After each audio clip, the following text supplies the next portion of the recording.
আসসালামু আলাইকুম। অবশেষে কি মহার্ঘ ভাতা হচ্ছে? তো একটি রিপোর্ট দেখব আমরা এখন। দৈনিক ডেল্টা টাইমসের একটি রিপোর্ট। এখানে তারা লিখেছেন বাংলাদেশ সচিবালয় কর্মকর্তা কর্মচারীদের বিক্ষোভ সমাবেশ। তো সচিবালয় কর্মকর্তা কর্মচারীদের বিক্ষোভ সমাবেশের বিষয়ে এখানে মহার্ঘ ভাতা সম্পর্কিত কি বিষয় আছে সে বিষয়ে বিস্তারিত দেখব এবং মহার্ঘ ভাতা হচ্ছে কি হচ্ছে না সে বিষয়েও বিস্তারিত দেখলে আমরা বুঝতে পারবো। এজন্য ভিডিওটি না টেনে সম্পূর্ণ দেখুন। বাংলাদেশ সচিবালয়ে কর্মরত কর্মকর্তা কর্মচারীদের দীর্ঘদিনের দাবি পূরণ ও স্বার্থ রক্ষায় বুধবার 5ই মার্চ সকালে বিক্ষোভ সমাবেশ অনুষ্ঠিত হয়েছে। বাংলাদেশ সচিবালয় কর্মকর্তা কর্মচারী সংযুক্ত পরিষদের ব্যানারে আয়োজিত এ সমাবেশে সচিবালয় ভবন 4-এর সামনে উপস্থিত হন শতাধিক কর্মকর্তা কর্মচারী।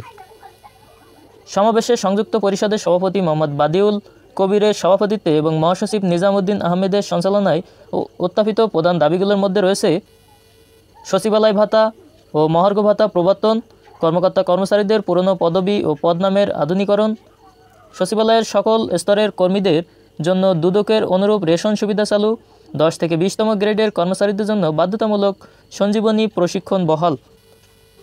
বিক্ষোভ শেষে সংযুক্ত পরিষদের নেতৃত্বে একটি প্রতিনিধি দল জনপ্রশাসন মন্ত্রণালয়ের অতিরিক্ত সচিব মোহাম্মদ মাহবুবুল আলমের সঙ্গে সাক্ষাৎ করেন।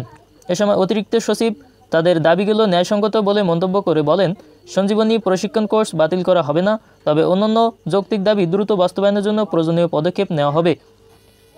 এ বিষয়ে পরিষদের সভাপতি মোহাম্মদ বাদিউল কবির জানান, দাবি পূরণ না হলে আগামী দিনে আরও কঠোর কর্মসূচি ঘোষণা করা হতে পারে।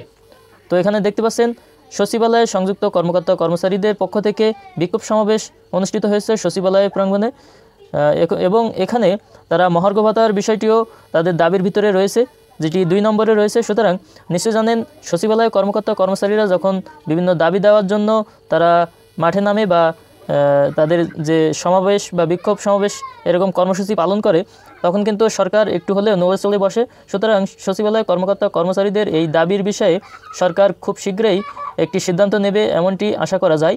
সুতরাং মহার্ঘ ভাতা দেওয়ার বিষয়ে বা মহার্ঘ ভাতা নিয়ে যে সরকারের সিদ্ধান্ত ছিল সেটা একটু হলেও এখন সরকার এই বিষয়ে অগ্রসর হয়ে সরকারি কর্মচারীদের মহার্ঘ ভাতা দেওয়ার বিষয়ে আরও পজিটিভ হবে এমনটি প্রত্যাশা।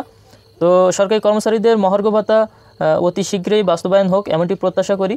তো মহার্ঘ ভাতার পরবর্তী সব আপডেট এবং সরকারি কর্মচারীদের দাবি দেওয়ার পরবর্তী সব আপডেট পেতে অবশ্যই চ্যানেলটি সাবস্ক্রাইব করে সাথেই থাকবেন। ধন্যবাদ সকলকে। আর লাইক দিয়ে কমেন্ট করে আপনাদের মতামত জানাবেন।